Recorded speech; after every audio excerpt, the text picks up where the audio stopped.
एक छोटा सा गांव था जो हरे भरे खेतों और ऊंचे ऊंचे पहाड़ों के बीच बसा हुआ था। गांव का नाम था चांदनी वादी। यहाँ हर साल ईद उल अजहा की तैयारियां बड़े धूमधाम से की जाती थी। गांव वाले महीनों पहले से अपने जानवरों की देखभाल शुरू कर देते थे, क्योंकि कुर्बानी का मांस न केवल उनके घरों के लिए बल्कि गरीबों और पड़ोसियों के लिए भी बांटा जाता था। लेकिन इस बार ईद से कुछ दिन पहले चांदनी वादी में कुछ अजीब और रहस्यमयी घटनाएं होने लगीं, जिन्होंने गाँव वालों के दिलों में डर पैदा कर दिया। ये कहानी उसी ईद के मांस की है जो एक रहस्य बनकर रह गया। चांदनी वादी में ईद उल अजहा से 2 हफ्ते पहले ही गांव रंग और रोशनी से जगमगाने लगता था। घरों के बाहर रंग बिरंगी लाइटें, बाजारों में चहल पहल और बच्चों की हंसी मजाक गांव को एक उत्सव का रूप दे देते थे। इस साल भी सब कुछ परंपरा के अनुसार चल रहा था। गांव के सबसे बड़े जमींदार हाजी साहब ने अपने खूबसूरत सफेद बैल को कुर्बानी के लिए तैयार किया था। वह बैल इतना सुंदर था कि उसे देखने के लिए लोग दूर दूर से आते थे। उसका नाम था शहजादा।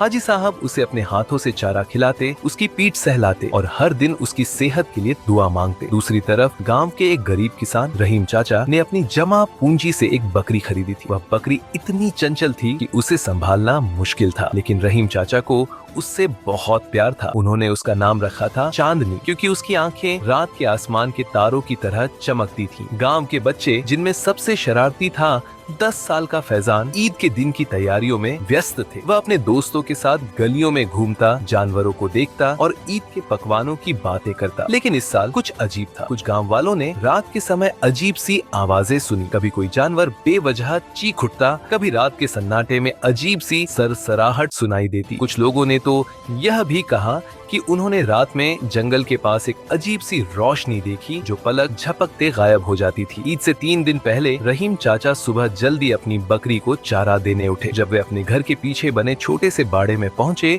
तो उनके हाथ से चारे की टोकरी गिर पड़ी। चांदनी गायब थी। रहीम चाचा ने इधर उधर देखा, पड़ोसियों से पूछा, लेकिन बकरी का कोई सुराग नहीं मिला। रहीम चाचा रोते हुए गांव के चौकीदार बाबा दीन मोहम्मद के पास पहुंचे। बाबा जी, मेरी चांदनी गायब हो गई। वह मेरी ईद की कुर्बानी थी। मेरी सारी जमा पूंजी उस पर लग गई थी। रहीम चाचा ने सिसकियों के साथ कहा। बाबा दीन मोहम्मद ने अपनी दाढ़ी खुजाई और सोच में पड़ गए। रहीम भाई, चिंता मत करो, हम मिलकर ढूंढ लेंगे। शायद कोई चोर उसे ले गया हो। लेकिन गांव वालों को यह बात अजीब लगी। चांदनी वादी में चोरी का कोई मामला सालों से नहीं हुआ था। फिर चांदनी को कौन ले जा सकता था? उसी शाम हाजी साहब के घर से खबर आई कि उनका शहजादा बैल रात से बेचैन है और खाना नहीं खा रहा। हाजी साहब ने गांव के मौलवी साहब को बुलाया, जिन्होंने बैल के चारों ओर दम किया और दुआ मांगी। लेकिन शहजादा की बेचैनी कम नहीं हुई। ईद का दिन नजदीक आ रहा था और गांव में डर बढ़ता जा रहा था। रहीम चाचा की बकरी के गायब होने के बाद 2 और जानवर रात की अंधेरी में गायब हो गए। गांव वालों ने फैसला किया कि वे रात को जागकर अपने जानवरों की हिफाजत करेंगे। फैजान और उसके दोस्तों ने भी अपनी एक छोटी फौज बनाई और रात को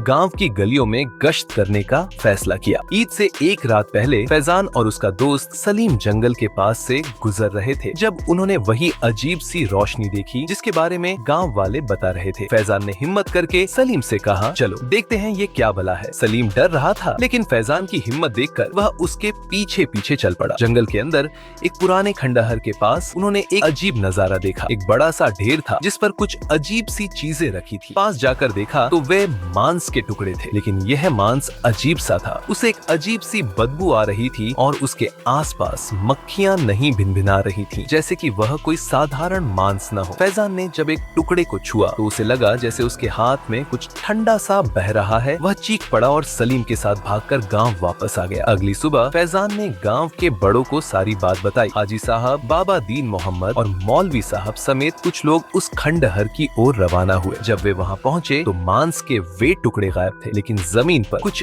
अजीब से निशान थे, जैसे कोई भारी चीज वहां से घसीट कर ले जाई गई हो। मौलवी साहब ने कहा, ये कोई जिन्नाती कारस्तानी लगती है, हमें ईद से पहले इस रहस्य को सुलझाना होगा। गांव वालों ने फैसला किया कि वे ईद की रात को एक बड़ा दम करेंगे। मौलवी साहब ने खंडहर के पास कुरान की आयतें पढ़ी और गांव के हर घर से एक व्यक्ति को वहां रात भर जागने को कहा गया। फैजान भी अपनी छोटी फौज के साथ शामिल हो गया। रात के समय जब सब दुआएं मांग रहे थे, अचानक एक जोरदार आवाज आई। ये आवाज ऐसी थी जैसे कोई भारी चीज जमीन पर गिर पड़ी हो। जब गांव वालों ने रोशनी की ओर देखा तो वहाँ एक अजीब सी प्राणी खड़ी थी। वह न इंसान थी न ही कोई जानवर। उसका शरीर धुएं की तरह था, लेकिन उसकी आंखें लाल चमक रही थी। मौलवी साहब ने तेज आवाज में आयतुल कुर्सी पढ़ना शुरू किया और गांव वालों ने मिलकर उसे खदेड़ना शुरू किया। वह प्राणी चीखती हुई गायब हो गई और उसके साथ ही जमीन पर रहीम चाचा की चांदनी और अन्य गायब हुए जानवर प्रकट हो गए। ईद का दिन आया और गांव वालों ने खुशी खुशी कुर्बानी की। रहीम चाचा की चांदनी वापस आ गई थी और हाजी साहब का शहजादा भी ठीक हो गया था। मांस बांटा गया और गांव में खुशी का माहौल था। लेकिन फैजान और उसके दोस्तों के दिल में एक सवाल अभी भी था, वह प्राणी क्या थी? मौलवी साहब ने सबको बताया कि शायद वह कोई जिन्न था